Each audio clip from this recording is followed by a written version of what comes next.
Saya yakin dan percaya bahwa perubahan bisa terjadi kapan saja. Tidak perlu menunggu momen perubahan. Perubahan bisa terjadi sesaat setelah kita memutuskan untuk berubah. Namun jadi penting kita mengingat dan menentukan momen perubahan, serta membuat rentang waktu perubahan agar kita bisa mengevaluasi hasil dan efektivitas dari perubahan yang kita inginkan.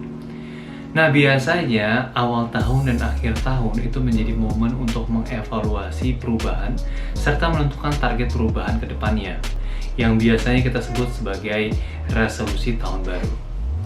Nah, di serial video ke depan, saya akan membersamai kakak-kakak dalam menentukan resolusi tahun baru yang lebih jitu dan mudah-mudahan lebih bermakna untuk kakak-kakak semua. Dalam menentukan resolusi, saya biasa membagi menjadi 4 fase yang biasanya saya sebut sebagai 4S.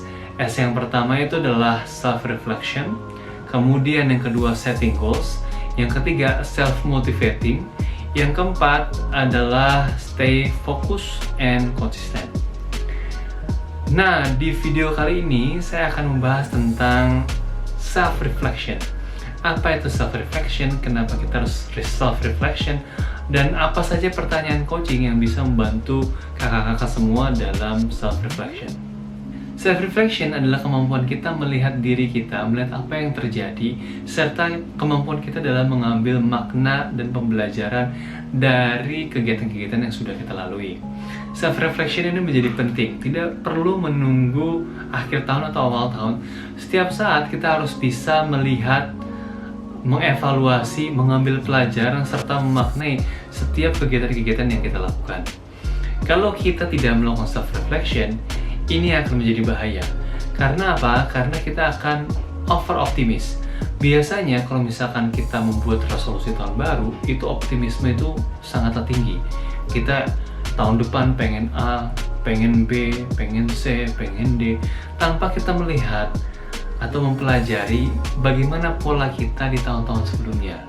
Nah, ini bisa jadi goals-goals yang sudah kita tentukan akan melenceng.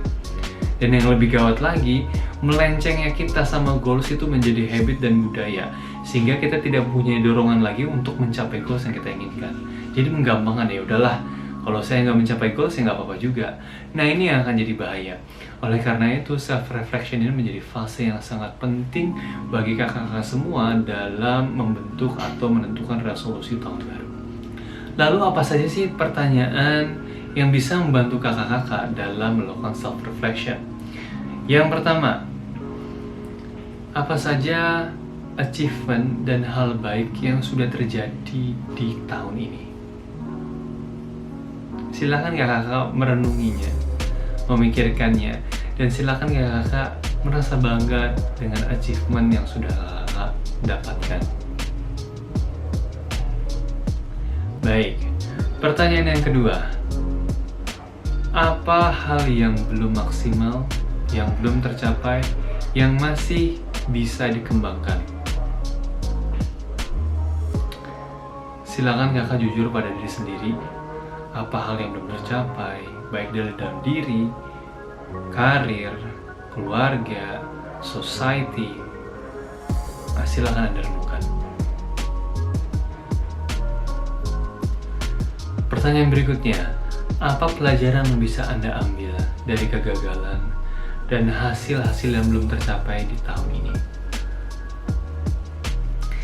Baik, melihat pembelajaran tersebut, apa perasaan yang Anda rasakan saat ini?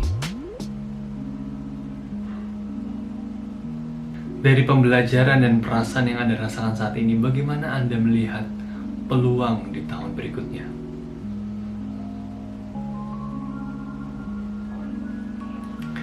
Bagaimana keyakinan Anda bisa mencapai atau mengambil peluang-peluang yang sudah Anda pikirkan barusan?